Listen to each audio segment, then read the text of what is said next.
Hey, happy hump day. All right, this title is For Real. What lessons have I learned from a liver? It's true. You'll see by the end of this. So, hey, if you are catching this on YouTube really quickly, I want to just say you definitely want to hit like and subscribe and hit the little notification bell even so that you don't miss a thing going forward.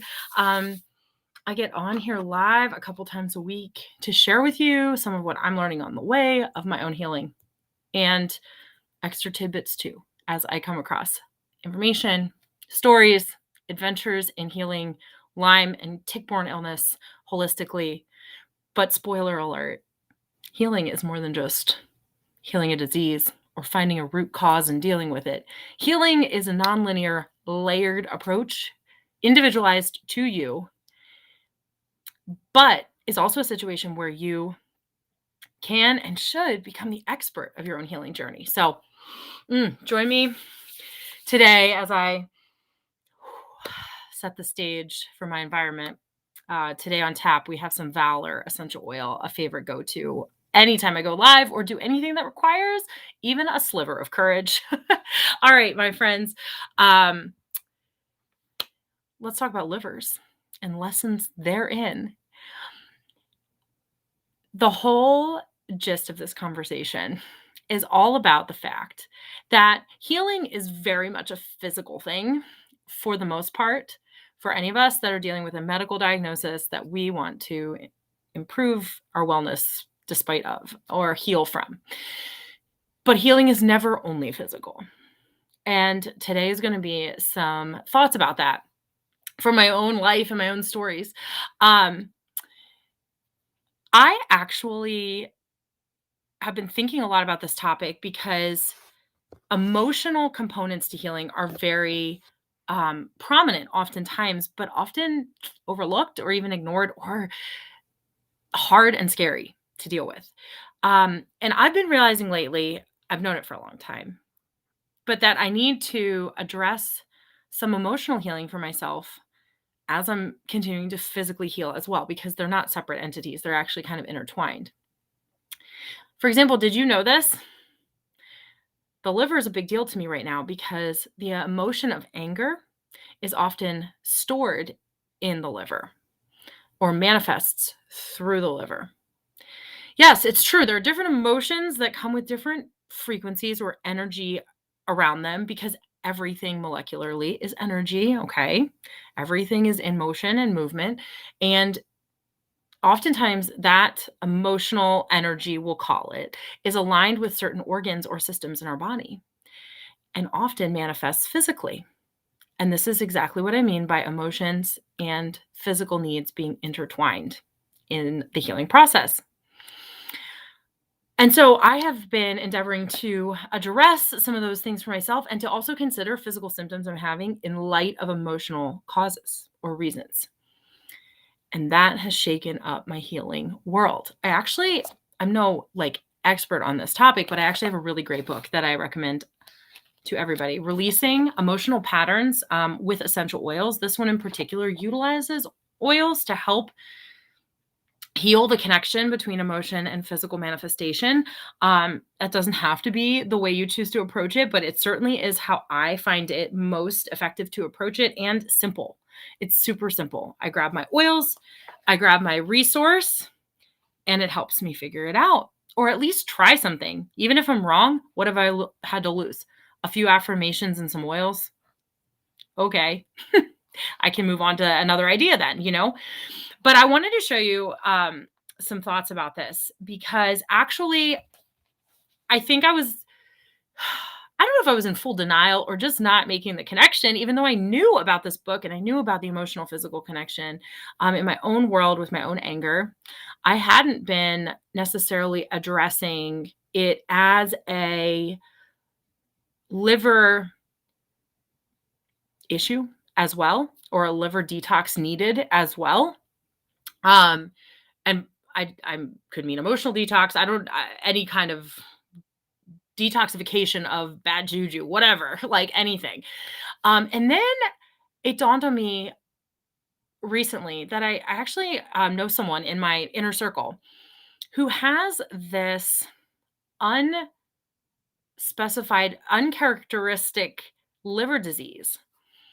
Um, they've had it for a while now, and I kind of forgot about it. And then I was thinking, it just kind of again dawned on me, all in divine timing, that this person has no real reason to have this liver issue. No doctor can understand like why it's happening. This person doesn't live a life that would lead to liver disease as we would know it from a physical perspective. They're not a high risk for any liver issues, but this person's an angry person. This person carries a ton of anger with them. They know it, they're aware, but they don't necessarily realize maybe that there could be a connection. And this got me thinking about how nothing is really a mystery. It might be to us, to our consciousness, it might be a mystery, but could be there could be a non-physical reason for this person's liver disease issue. I'm not a doctor. I'm not diagnosing. I'm just speculating. But it got me thinking about myself. I actually had genetic testing done as part of my healing journey a few years ago. And it was really enlightening and eye-opening. And it also led to a lot of discoveries about my physical health that I would have never known had I not had this testing done. For example, in my genetic pathways required for my liver to process the drug of Tylenol, acetaminophen, I actually don't have the right genetic pathway connections, shall we say, to keep it simple, to properly process Tylenol. In other words, Tylenol could become toxic in my body.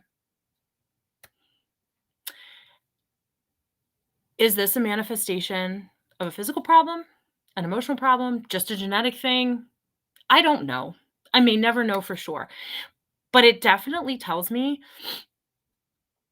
that I have a liver that is predisposed to being stressed out by some things in life, at least Tylenol. Maybe other things too would potentially be affected in trying to process them through my system and detox from them. My liver may not be able to handle it. And so I was thinking, or it may for a time, or whatever. But why would I stress it out further with emotional weight in terms of added anger or resentment, or other emotions in particular that might weigh down my liver, just as an example, because my liver's what got me thinking about all this. But then I could go into all organ systems, really. Let's not right now. But I wanted to show you guys this. I have this book, like I said, and I just recently, that's what prompted me to actually get on here. I was like, I got to share this with people. I just got on here to look. This book actually has appendices organized by emotion, organized by oil, organized by body system. So you can actually take whatever you're experiencing and whittle down what might be an explanation for it, or what might be the specific area you want to be addressing in your emotional, physical healing connection. So for example, if you're really, really drawn to a certain essential oil, like you could look that oil up and see some possible emotional attachment to that oil, and see where that might manifest from physically. I was just thinking maybe I could show you guys really quickly. I'm looking in my appendices. What if I look up Valor Essential Oil, the one I just used at the beginning of this video? Well, Valor Essential Oil is right here. And then it goes into this page a little bit. And it talks about the emotion that may be associated with using Valor on certain points of your body to release said emotion. Okay, for example, aggression can be released through the adrenal cortex of your body using Valor and the technique from this book, basically. And this is not an advertisement for this book. This is just me using a resource and sharing it with you. Defensiveness can actually be released through the stomach using Valor and the techniques from this book.